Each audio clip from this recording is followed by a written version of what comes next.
Hello friends, welcome to our தகவல் channel. இன்னைக்கு நம்ம என்ன வீடியோ பார்க்க போகிறோம்னு பார்த்தீங்கன்னா, மெட்ராஸ் ஹைகோர்ட்லேருந்து ரீசெண்டாக நோட்டிஃபிகேஷன் ரிலீஸ் பண்ணியிருந்தாங்க. Office assistant, junior bailiff, senior பெலிஃப்னு சொல்லி பலவிதமான போஸ்ட்டுக்கு வந்து நோட்டிஃபிகேஷன் ரிலீஸ் பண்ணியிருந்தாங்க. ஸோ நம்ம சேனலில் பார்த்தீங்கன்னா, மெட்ராஸ் ஹைகோர்ட் சிலபஸ் வாரியாக ஒவ்வொரு டாபிக் வைஸ் வந்து இம்பார்ட்டன்ட் கொஷின்ஸ் வந்து அப்டேட் பண்ணிட்டு வந்துட்டுருக்கோம்.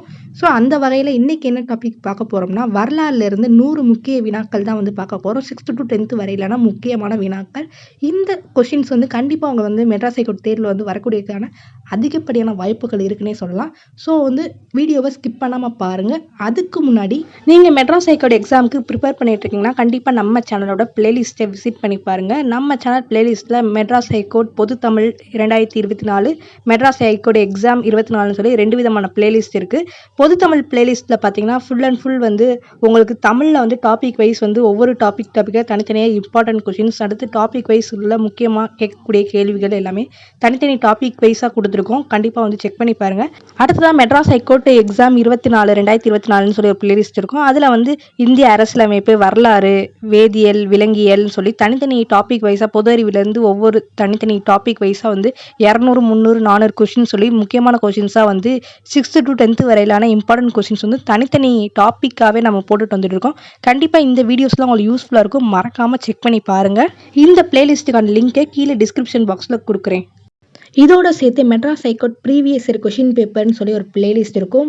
மெட்ராஸ் ஹைகோர்ட்டில் கேட்கப்பட்ட ப்ரீவியஸ் இயர் கொஷின் பேப்பர் தான் அப்டேட் பண்ணியிருப்போம். கண்டிப்பாக அதையும் விசிட் பண்ணி பாருங்கள். நீங்கள் இப்போ தான் நம்ம சேனலில் ஃபஸ்ட் டைம் பார்க்குறீங்கன்னா மறக்காமல் சப்ஸ்கிரைப் பட்டனை கிளிக் பண்ணி சப்ஸ்கிரைப் பண்ணி வச்சுக்கோங்க. பக்கத்தில் இருக்க பெல் ஐக்கானை செலக்ட் பண்ணி ஆளுன்னு கொடுத்துக்கோங்க. அப்போ தான் நம்ம போடுற அடுத்தடுத்த வீடியோஸ் உங்களுக்கு நோட்டிஃபிகேஷனில் வந்து சேரும். இப்போ வாங்க நம்ம வீடியோக்குள்ளே போகலாம். வரலாறுலேருந்து 6th to 10th வரையிலான முக்கிய வினாக்கள் தான் வந்து பார்க்க போகிறோம். ஹிஸ்ட்ரியிலேருந்து இம்பார்ட்டன்ட் கொஸ்டின் 100 முக்கிய வினாக்கள் வந்து பார்க்க போகிறோம். ஃபர்ஸ்ட் கொஸ்டின், மதுரை நாயக்கர் ஆட்சி என்பது யாருடைய தொடக்கம்? மதுரை நாயக்கர் ஆட்சி என்பது விஸ்வநாத நாயக்கரின் தொடக்கம். விஸ்வநாத நாயக்கர். அடுத்து, விஸ்வநாத நாயக்கர் யாருடைய உதவியோடு பழையக்காரர் முறையை அறிமுகப்படுத்தினார்? விஸ்வநாத நாயக்கர் யாருடைய உதவியோடு பழையக்காரர் முறையை அறிமுகப்படுத்தினார்? ஆரியநாதர். ஆரியநாதர். அடுத்து, சிதம்பர புராணத்தை எழுதியவர் யார்? சிதம்பர புராணத்தை எழுதியவர் திருமலை நாயக்கர். திருமலை நாயக்கர். அடுத்து, சிதம்பர பாட்டியலை எழுதியவர் யார்? சிதம்பர பாட்டியலை எழுதியவர் பரஞ்சோதியார். பரஞ்சோதியார். அடுத்து, இரு சமய விளக்கத்தை எழுதியவர் யார்? இரு சமய விளக்கத்தை எழுதியவர் ஹரிதாசர். ஹரிதாசர். அடுத்து, சீராபுராணத்தை எழுதியவர் யார்? சீராபுராணத்தை எழுதியவர் உமறுப்புலவர். உமறுப்புலவர். அடுத்து, கந்தர் கலிவெண்பாவை எழுதியவர் யார்? கந்தர் கலிவெண்பாவை எழுதியவர் குமரகுருபர். குமரகுருபர். அடுத்து 8th கொஸ்டின், சமஸ்கிருத மேதை நீலகண்ட மராத்திய ஆட்சியை ஏற்படுத்தினார். தீட்சிதரை யார் ஆதரித்தார்? சமஸ்கிருத மேதை நீலகண்ட மராத்திய ஆட்சியை ஏற்படுத்தினார். தீட்சிதரை யார் ஆதரித்தார்? திருமலை நாயக்கர். திருமலை நாயக்கர். அடுத்து, எக்காட்சி என அழைக்கப்பட்டவர் யார்? எக்காஜி என அழைக்கப்பட்டவர் வெங்கோஜி. வெங்கோஜி. அடுத்து, தலைக்கோட்டை போரில் விஜயநகர பேரரசுக்கு உதவிய நாயக்கர் யார்? தலைக்கோட்டை போரில் விஜயநகர பேரரசுக்கு உதவிய நாயக்கர் அச்சுதப்ப நாயக்கர். அச்சுதப்ப நாயக்கர். அடுத்து, விஜயராகவ நாயக்கரை தோற்கடித்த மதுரை நாயக்கர் யார்? விஜயராகவ நாயக்கரை தோற்கடித்த மதுரை நாயக்கர் சொக்கநாத நாயக்கர். சொக்கநாத நாயக்கர். அடுத்து, செஞ்சி என்பது எதற்கு இடைப்பட்ட பகுதி? செஞ்சி என்பது பாலாறு கொள்ளிடம் இடைப்பட்ட பகுதி. யாருடைய நினைவாக ராணிப்பேட்டை நகரம் உருவாக்கப்பட்டது? யாருடைய நினைவாக ராணிப்பேட்டை நகரம் உருவாக்கப்பட்டது? ராஜா தேசிங்கின் மனைவி. ராஜா தேசிங்கின் மனைவி. அடுத்து, இரட்டை காப்பியங்கள் யாவை? இரட்டை காப்பியங்கள் மணிமேகலை, சிலப்பதிகாரம். சிலப்பதிகாரம், மணிமேகலை. அடுத்து 14th கொஸ்டின், பிங்கள நிகண்டு யாப்பெருங்கலம் யாருடைய காலத்தில் இயற்றப்பட்டது? பிங்கள நிகண்டு யாப்பெருங்கலம் யாருடைய காலத்தில் இயற்றப்பெற்றது? கள்ளபிரார்கள். கள்ளபிரார்கள். அடுத்து, பல்லவர் காலத்தில் ஆட்சி மொழி யாது? பல்லவர் காலத்தில் ஆட்சி மொழி சமஸ்கிருதம். அடுத்து, சோழர் ஆட்சியின் இறுதியில் எந்த பக்தி புகழ் பெற்றது? சோழர் ஆட்சியின் இறுதியில் எந்த பக்தி புகழ் பெற்றது? முருக பக்தி. அடுத்து, யாழ் என்பது என்ன? யாழ் என்பது நரம்பு கருவி. குழல் என்பது என்ன? குழல் என்பது காற்றுக்கருவி. அடுத்து, குடுமியான் மலைக்கல்வெட்டு எந்த இசை கலைஞரை பற்றி கூறுகிறது? குடுமியான் மலைக்கல்வெட்டு எந்த இசை கலைஞரை பற்றி கூறுகிறது? உருத்திராச்சாரியார். அடுத்து, கஜினி முகமதுவின் சோமநாதபுர படையெடுப்பு எந்த ஆண்டு நடைபெற்றது? கஜினி முகமதுவின் சோமநாதபுர படையெடுப்பு எந்த ஆண்டு நடைபெற்றது? கிபி 1025. அடுத்து 21th கொஸ்டின். முகமது கஜினியின் 17 படையெடுப்புகளை கூறும் நூலான இந்திய வரலாறு எழுதியவர் யார்? முகமது கஜினியின் 17 படையெடுப்புகளை கூறும் நூலான இந்திய வரலாறு எழுதியவர் சர் ஹென்றி எலியட். அடுத்து, முகமது கஜினியின் அவையில் இடம்பெற்ற அறிஞர்கள் யார்?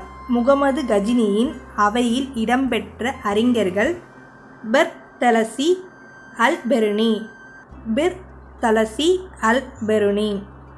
அடுத்து, கஜினி அரசு யாரால் வீழ்ச்சியடைந்தது? கஜினி அரசு யாரால் வீழ்ச்சியடைந்தது? அலாவுதீன் உசேன். அடுத்து, ஹீரட்டுக்கும் கஜினி மலைப்பகுதிக்கும் இடையிலுள்ள பகுதி எது? ஹீரட்டுக்கும் கஜினி மலைப்பகுதிக்கும் இடையிலுள்ள பகுதி கோரி. அடுத்து, சந்தவார் போரில் முகமது கோரி யாரை தோற்கடித்தார்? சந்தவார் போரில் முகமது கோரி யாரை தோற்கடித்தார்? ஜெயச்சந்திரன். அடுத்து, பைபோஸ் என்னும் புதிய வணக்க முறையை அறிமுகப்படுத்தியவர் யார்? பைபோஸ் என்னும் புதிய வணக்க முறையை அறிமுகப்படுத்தியவர் கியாசுத்தீன். அடுத்து, டெல்லி சுல்தானின் ஆட்சியை தொடங்கியவர் யார்? டெல்லி சுல்தானின் ஆட்சியை தொடங்கியவர் குப்தின் ஐபக். அடுத்து, குதிரைகளுக்கு சூடு போடும் முறையை உருவாக்கிய டெல்லி சுல்தான் யார்? குதிரைகளுக்கு சூடு போடும் முறையை உருவாக்கிய டெல்லி சுல்தான் யார்? அலாவுதீன் கில்ஜி. அடுத்து, கள்ளச்சந்தையை முற்றிலும் ஒழித்த டெல்லி சுல்தான் யார்? கள்ளச்சந்தையை முற்றிலும் ஒழித்த டெல்லி சுல்தான் யார்? அலாவுதீன் கில்ஜி.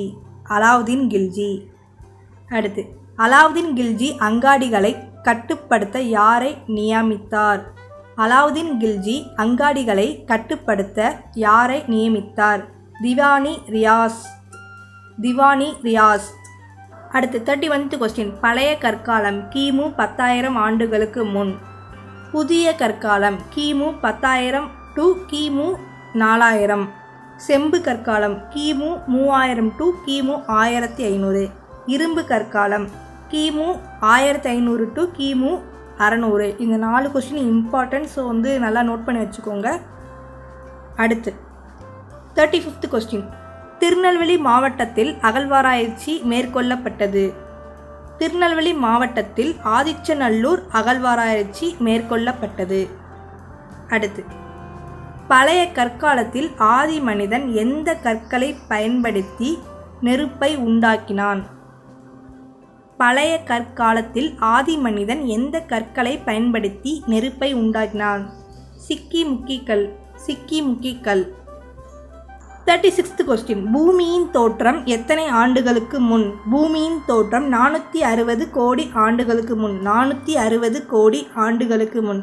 அடுத்து, ஹராப்பா நாகரிக மக்கள் எவ்வடிவிலான எழுத்துக்களை பயன்படுத்தினர்? ஹராப்பா நாகரிக மக்கள் எவ்வடிவிலான எழுத்துக்களை பயன்படுத்தினர்? சித்திர வடிவம்.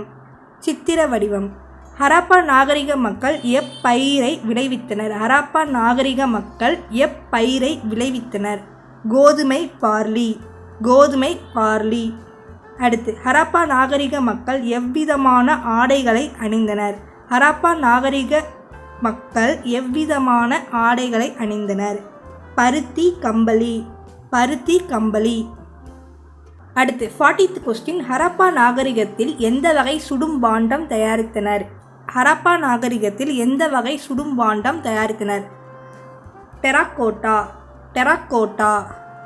அடுத்து, நாட்டிய மங்கையின் உருவச்சிலை எங்கு காணப்பட்டது? நாட்டிய மங்கையின் உருவச்சிலை எங்கு காணப்பட்டது? மொகஞ்சதாரோ. அடுத்து, தாடியுடன் காட்சி தரும் ஒருவரின் சுண்ணாம்பு சிலை எங்கு காணப்பட்டது? தாடியுடன் காட்சி தரும் ஒருவரின் சுண்ணாம்பு சிலை எங்கு காணப்பட்டது? மொகஞ்சதாரோ. அடுத்து, ஹரப்பா நாகரிக மக்கள் வணங்கிய கடவுள். ஹரப்பா நாகரிக மக்கள் வணங்கிய கடவுள் பசுபதி என்ற சிவன், பெண் கடவுள், லிங்கம், சூலம், மரம். பசுபதி என்ற சிவன், பெண் கடவுள், லிங்கம், சூலம், மரம். அடுத்து 44th கொஸ்டின், முன் வேத காலத்தில் காணப்பட்ட சபைகள். முன் வேத காலத்தில் காணப்பட்ட சபைகள் சபா சமிதி. அடுத்து, வேதகால மக்கள் எந்த தொழிலை மேற்கொண்டனர்? வேதகால மக்கள் எந்த தொழிலை மேற்கொண்டனர்? கால்நடை வளர்ப்பு வேளாண்மை. அடுத்து, வேதகால மக்கள் அறிந்திருந்த உலோகம். வேதகால மக்கள் அறிந்திருந்த உலோகம் இரும்பு. அடுத்து, வேதகால மக்கள் எந்த ஆடைகளை உற்பத்தி செய்தனர்? வேதகால மக்கள் எந்த ஆடைகளை உற்பத்தி செய்தனர்? பருத்தி, கம்பளி. அடுத்து, வேதகால மக்களின் வாணிகத்தில் பயன்படுத்தப்பட்ட தங்கத்தின் அலகுகள். வேதகால மக்களின் வாணிகத்தில் பயன்படுத்தப்பட்ட தங்கத்தின் அலகுகள் நிஷ்கா. அடுத்து, யமனை வழிபட்டவர் யார்? முற்பட்ட வேத காலம் அல்லது ரிக் வேத காலம்? யமனை வழிபட்டவர் யார்? முற்பட்ட வேத காலம் அல்லது ரிக் வேத காலம்? அடுத்து, எந்த ஆண்டு அறிஞர் அண்ணா தமிழ்நாடு என பெயர் சூட்டினார்? எந்த ஆண்டு அறிஞர் அண்ணா தமிழ்நாடு என பெயர் சூட்டினார்? 1967. அடுத்து, தென்னாட்டின் தென்பகுதியை ஆண்டவர் யார்? தென்னாட்டின் தென்பகுதியை ஆண்டவர் பாண்டியர்கள். அடுத்து, தென்னாட்டின் மேற்கு பகுதியை ஆண்டவர்? தென்னாட்டின் மேற்கு பகுதியை ஆண்டவர் சேரர்கள். அடுத்து, தென்னாட்டின் வடகிழக்கு பகுதியை ஆண்டவர்? தென்னாட்டின் வடகிழக்கு பகுதியை ஆண்டவர் சோழர்கள். அடுத்து, கூடல் என்று எந்த நகரை அழைக்கப்படுகின்றனர்? கூடல் என்று எந்த நகரை அழைக்கப்படுகின்றனர்? மதுரை. அடுத்து, எந்த கால மனிதன் இடம்பெயர்ந்து உணவு தேடி உண்டான்? எந்த கால மனிதன் இடம்பெயர்ந்து உணவு தேடி உண்டான்? பழைய கற்காலம். அடுத்து, எந்த கண்டத்தில் முதல் இனம் தோன்றியிருக்க வேண்டும்? எந்த கண்டத்தில் முதல் இனம் தோன்றியிருக்க வேண்டும்? லெமூரியா. அடுத்து, சங்க இலக்கிய நூல்கள். 8 தொகை 10 பாட்டு. அடுத்து, தமிழின் தொன்மையான இலக்கண நூல் தொல்காப்பியம். அடுத்து, எக்காலத்தில் சாதி அமைப்பு முறை தோன்றியது? பிற்பட்ட வேத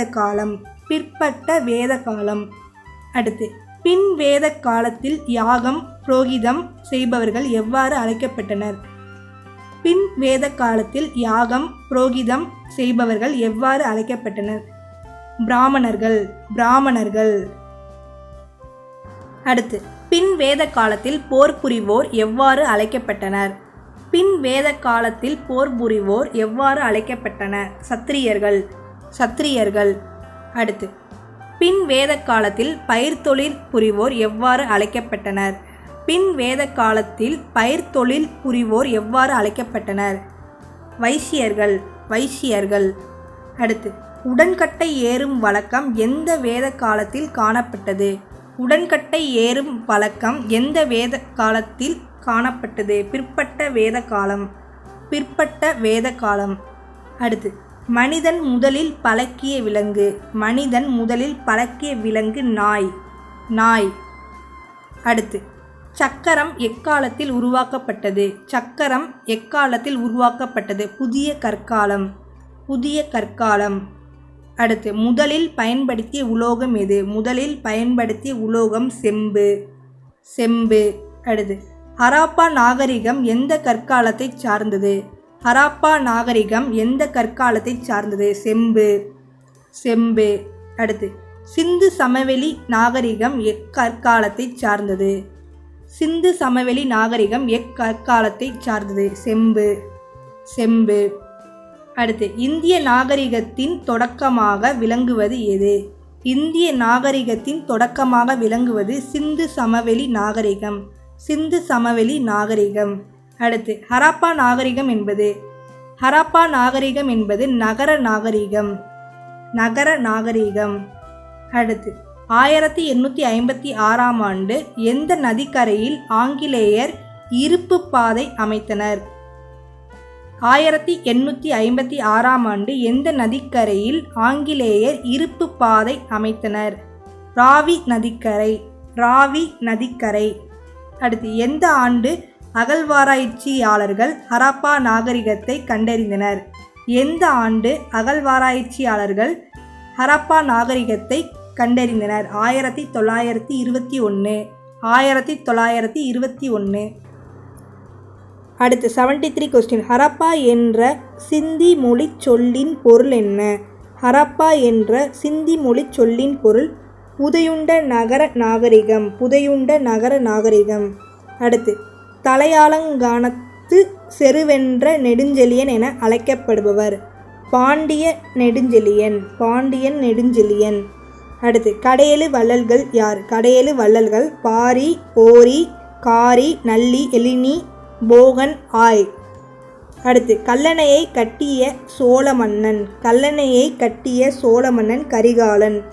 கரிகாலன். அடுத்து, ஆரியர்கள் எந்த கணவாய் வழியாக இந்தியாவிற்கு வந்தனர்? ஆரியர்கள் எந்த கணவாய் வழியாக இந்தியா வந்தனர்? கைபர் போலன். கைபர் போலன். அடுத்து, ஆரியர்கள் முதலில் குடியேறிய பகுதி எவ்வாறு அழைக்கப்படுகிறது? ஆரியர்கள் முதலில் குடியேறிய பகுதி எவ்வாறு அழைக்கப்படுகிறது? ஆரியவர்த்தம். ஆரியவர்த்தம். அடுத்து, முற்பட்ட வேத காலம் அல்லது ரிக் வேத காலம் என்பது எது? முற்பட்ட வேத காலம் அல்லது ரிக் வேத காலம் என்பது எது? கிமு 1500 டு கிமு 1000. கிமு 1500 டு கிமு 1000. பிற்பட்ட வேத காலம் பின் வேத காலத்தின் பெண் கல்வியில் சிறந்து விளங்கியவர்கள்? பிற்பட்ட வேத காலம் பின் வேத காலத்தில் பெண் கல்வியில் சிறந்து விளங்கியவர்கள்? கார்கி மைத்ரேயி. கார்கி மைத்ரேயி. அடுத்து 81th கொஸ்டின். திராவிட நாகரிகத்தின் முக்கிய தொழில். திராவிட நாகரிகத்தின் முக்கிய தொழில் பயிர்த்தொழில். பயிர்த்தொழில். அடுத்து, ஆரிய நாகரிகத்தின் முக்கிய தொழில். ஆரிய நாகரிகத்தின் முக்கிய தொழில் கால்நடை வளர்ப்பு, போர் புரிதல். கால்நடை வளர்ப்பு, போர் புரிதல். அடுத்து, திராவிட நாகரிகத்தின் முக்கிய விலங்கு. திராவிட நாகரிகத்தின் முக்கிய விலங்கு எருது. எருது. அடுத்து, ஆரிய நாகரிகத்தின் முக்கிய விலங்கு. ஆரிய நாகரிகத்தின் முக்கிய விலங்கு பசு. பசு. அடுத்து, திராவிட நாகரிகத்தில் பயன்படுத்திய உலோகம். திராவிட நாகரிகத்தில் பயன்படுத்திய உலோகம் செம்பு. செம்பு. ஆரிய நாகரிகத்தில் பயன்படுத்திய உலோகம் இரும்பு. இரும்பு. அடுத்து, திராவிட நாகரிகத்தில் எதனை அறிவர், எதனை அறியார்? திராவிட நாகரிகத்தில் எதனை அறிவர், எதனை அறியார்? புலியை அறிவர், குதிரையை அறியார். புலியை அறிவர், குதிரையை அறியார். ஆரிய நாகரிகத்தினர் எதனை அறியார், எதனை அறிவர்? புலியை அறியார், குதிரையை அறிவர்.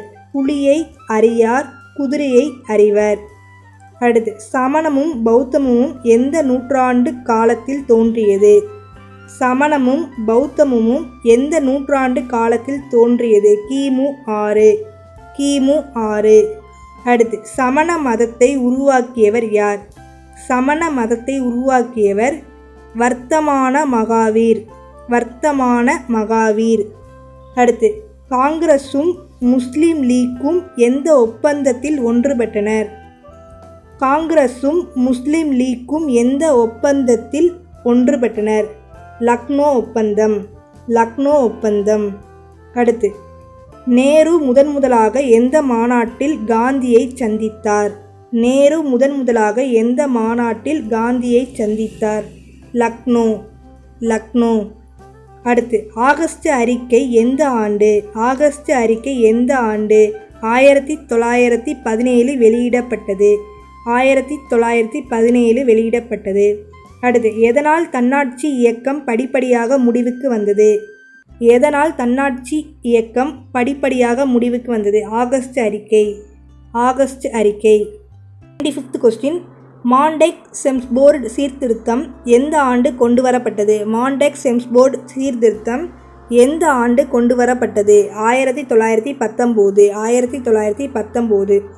எந்த சீர்திருத்தத்தின் படி மாகாணங்களில் இரட்டை ஆட்சி அறிமுகப்படுத்தப்பட்டது? எந்த சீர்திருத்தத்தின் படி மாகாணங்களில் இரட்டை ஆட்சி அறிமுகப்படுத்தப்பட்டது? மாண்டெக் செம்ஸ்போர்டு. மாண்டெக் செம்ஸ்போர்டு.